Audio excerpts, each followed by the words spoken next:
Welcome to The Explainer. Today we're diving into the blueprints of democracy. How do you actually build a government that's got real power, but is also totally accountable to its people? Let's get into it. This is the fundamental challenge every single modern democracy has to grapple with. It's a true architect's dilemma. If you get it right, you've got a government that can actually get things done while still answering to the people. But if you get it wrong, well, you could end up with total gridlock, or even worse, tyranny. So when you look around the world, you'll see there are really two main blueprints that nations use to solve this puzzle: the parliamentary system and the presidential system. Now, on the surface, they might seem kind of similar, but believe me, under the hood, their inner workings are just worlds apart.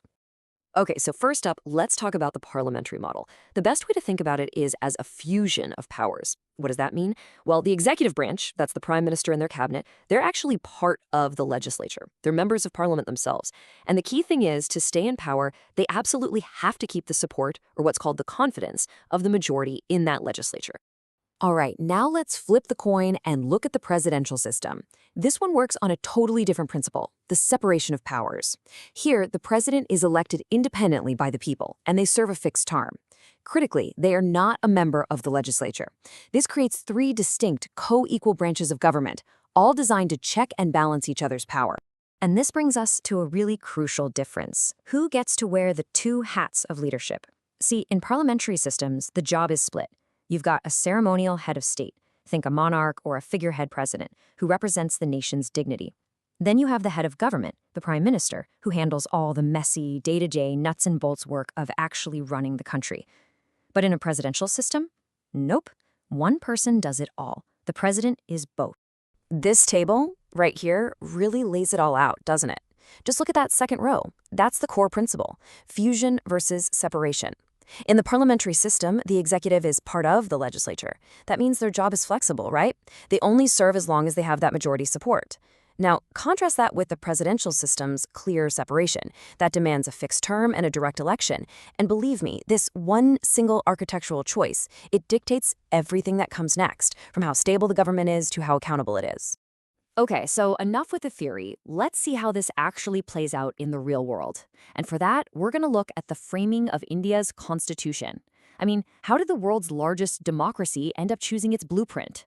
It's a common myth that this was some easy, foregone conclusion for India, but the truth, it's way more interesting than that. The decision was actually fiercely debated. And get this: some of the key architects of the Constitution, people like Dr. B.R. Ambedkar and Sardar Patel, they were initially looking at models that were much, much closer to the American presidential system. So what happened? Why did they end up choosing the parliamentary system? Well, it came down to a few key things. For one, there was just a deep familiarity with the British model from the colonial era. There was also a really strong belief that its flexibility could better handle India's just immense diversity. But really, the ultimate deciding factor, it was a profound theoretical preference for accountability above all else. And this quote right here from Dr. Ambedkar, wow, it just nails the core trade-off perfectly. He's speaking to the Constituent Assembly, and he basically says the draft constitution has preferred more responsibility to more stability. Think about that. The framers made a conscious, deliberate choice. They decided that having a government that was constantly answerable to the people's representatives, that responsibility, was more important than having a government that was guaranteed to be stable for a fixed term. And that right there, that brings us to the central trade-off. This is really the engine driving this entire debate. How do you strike that perfect balance between a government that's always on notice and one that's steady and predictable? Just like Dr. Ambedkar laid out, the ways these two systems handle accountability are fundamentally different. The parliamentary system, he called it a daily assessment. The government literally has to face the music in the legislature every single day. The presidential system, on the other hand, relies on a periodic assessment. That's when you, the voters, get to judge the president's performance at the ballot box, but only every 4 years or so. And the parliamentary system has a whole toolkit for this daily checkup.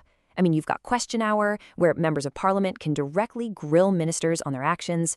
You have all sorts of debates and motions. And then, of course, there's the ultimate weapon, the no confidence motion. This is the big one. It means the legislature can vote to remove the entire government at any time for pretty much any reason. Now, this is where the presidential system really shines: stability. The president's got a fixed term. They can't just be kicked out of office because the legislature doesn't like their policies. This is great for policy consistency and being decisive. But, and it's a big but, there's a major downside. If the president and the legislature are from different parties, you can end up with complete, paralyzing political gridlock. Nothing gets done. Okay, so this all leads to the next huge question, right? Which system is actually better at getting stuff done? And maybe more importantly, what are the hidden dangers, the big risks, lurking inside each of these designs? Well, if you're just looking at pure legislative effectiveness, getting laws passed, the data seems to point to a pretty clear winner. Because the executive and legislative branches are fused, prime ministers are way more successful at turning their agenda into actual law. It makes sense, right? They already have a majority on their side, so there's just less friction. Presidents, on the other hand, have to negotiate with a totally separate branch of government, and that is a much, much tougher fight. But that exact same efficiency creates its own massive risk. In a parliamentary system, if a ruling party gets a huge majority, it can basically become a dictatorship of the cabinet. They can just push through whatever laws they want with very little real debate or opposition.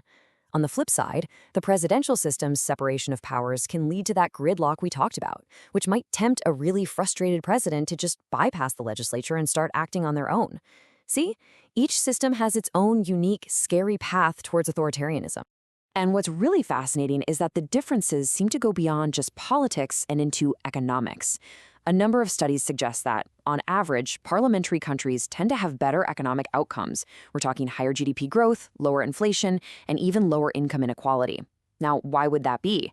Well, one leading theory is that the constant need to build coalitions and find consensus actually leads to more inclusive and stable economic policies in the long run. So after all that, after weighing all the pros and cons, which system is actually better? Well, the real answer is, it depends. There is no single one-size-fits-all best system. The choice isn't really a technical one, it's a choice of values. It really all boils down to what a nation, what a people decide to prioritize. So let me ask you, do you value that constant day-to-day accountability, that flexibility to adapt that a parliamentary system offers, even if it sometimes comes at the cost of stability? Or do you prefer the rock-solid stability, the clear mandate that comes from directly electing a leader, and those strong checks and balances of a presidential system, even if it means risking political gridlock and being less responsive in the moment? And look, this isn't just some dusty historical debate. It is a live, pressing question for democracies all over the world, especially as they face all kinds of new challenges. And that leaves us with one final thought to chew on. Are these fundamental blueprints for government written in stone? Or should they be living documents, ready to evolve and adapt to the challenges of a new era? What do you think?